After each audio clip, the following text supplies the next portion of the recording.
Hey everybody, welcome back to In Bed with the Millennial. I'm the Millennial Javeda Bay, and this is my bed, and it's Kinktober. You know what that means. One, I'm super excited and jazzed. Two, it means that this month is about all things kink and BDSM. And as a kinkster, as a sex educator, one of my favorite months of the year, because I love kink education. I think it's extremely important, and it's a whole month dedicated to it. Like, come on. So, all month long, obviously, I'm talking about kink and BDSM, and in a lot of different ways. But today, specifically, I want to talk about why people are interested in kink and BDSM, why they participate in it. Because when you look at the mainstream media portrayals, it's always like, because they got hurt as a child. Prime example, 50 Shades of Grey. And for some people, that might be the case, but the majority of people, that's not the case. So I want to dispel that. So let's get into it. Okay, Gervais, so why do people participate in kink and BDSM? For a wide variety of reasons. For some people, it's for self-exploration. It's a way to dig deeper inside of themselves and discover what they like, who they are, things like that. And in ways that traditionally life does not allow us to. Like, come on, there's not really a space for you to explore what it's like to fully surrender yourself to someone else. Except for unless you're in prison, I guess, where you just have to give up everything because of the law. But again, different conversation. So self-exploration is a very common reason why people engage in kink and BDSM. Also, just the actual physical acts themselves can be extremely pleasurable and feel good for so many people. Sure, a lot of us probably have some flashbacks to being spanked when we were kids because gentle parenting wasn't around yet. But for a lot of people, impact play is so cathartic and releasing.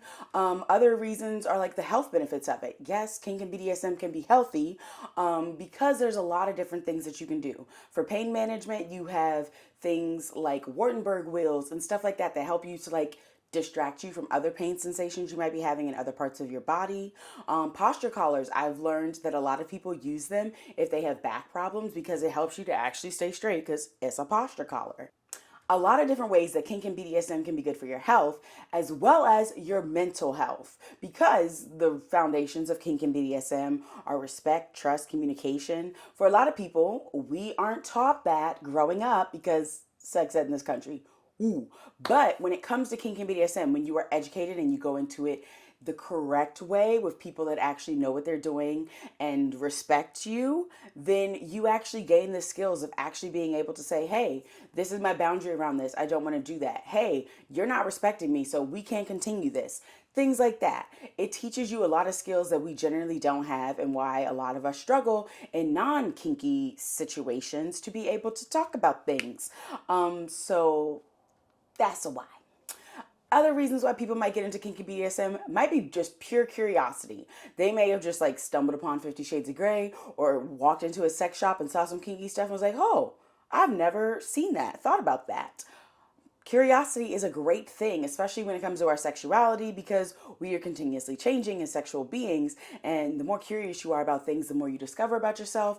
And it's a good time. Also, because that curiosity then makes you a lifelong learner, because you never learn it all with kink. There's always more to continuously learn, whether it's the actual physical acts, different ways to engage with others, to be more trauma informed around your kink, whatever it might be, you can always learn more. So, when it comes to being curious and a lifelong learner around sexuality and kink and BDSM, the world is your oyster. Truly your oyster. Other reasons that people might engage in kink and BDSM is they just stumbled into it. It was not the plan, but they happened to walk into a workshop or event and the name made them think it was going to be something else, but it turned out to be about kink and BDSM. And they were like, wow, I had no intention of learning any of this, but it's really cool that I did. And I think I'm going to explore this more. That's what I mean.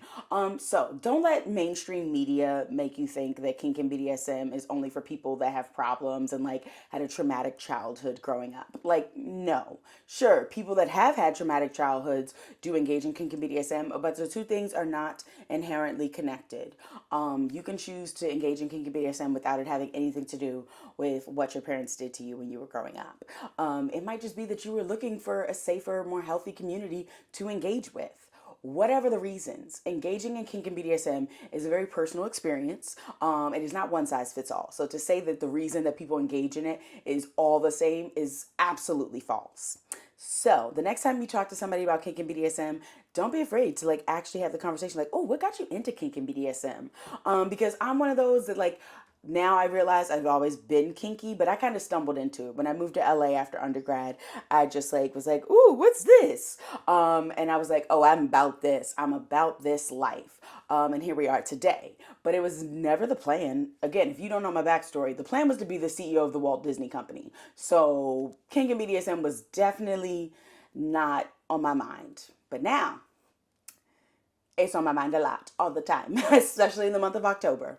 But if you are interested in learning more about kink and BDSM, or you're like, what's real, what's not real, obviously this YouTube channel is an amazing place to learn so much. And there's another great resource available to you, and that is welcome to Kinkyville. It's an animated kink TV show that I co-star in that talks about kink education. So it's teaching people like what to actually do, how to get started, yes, no, maybe list, everything in between. But it's a really great thing. And the pilot is live. You can watch it and enjoy it and tell me what you think of it. It's been a long work in progress. And me and Emily Blake, the creator, are so excited about it. We love it. So definitely go watch. Share with your friends, like it on YouTube, all the social media platforms, everything, because we're trying to sell the show, and we need your help for that. We got to show networks and platforms that people want something like this. So go watch it. But definitely make sure you're subscribed to this YouTube channel, because all month long, Kinktober content. Definitely make sure you're subscribed to my email newsletter, because in case somebody likes to get mean and be like, we don't like you, you're talking about kink and BDSM, and boot me off a social media platform, that is where you're going to find me. And definitely make sure you're following me on all the social media platforms, because all month long, I'm going to be sharing different content around kink and BDSM, and you don't want to miss it. But yeah, definitely subscribe. And if you are getting started in kink and BDSM, welcome. And if you're like, I need to learn a little bit more before I dive on in, baby, you know I got you covered. I have 3 more workshops this month. I am teaching a So You Want to Get Kinky class on Thursday, October 10th in Eugene, Oregon. It's basically just a beginner's class for kink and BDSM. And then on October 17th, I am teaching Honey, I'm Kinky, which is a workshop that focuses on how to talk to a partner who might not be kinky or is vanilla or has never thought about kink, and let them know that you are, and how y'all can like venture down that path together. And that one is online, so anyone can join. And then lastly, I am teaching Intro to Roleplay on October 27th at As You Like It in Eugene, Oregon. So if you're like, that seems like a great entry activity for kink and BDSM. 1, it is. 2, come and join me, because it's going to be a really good time.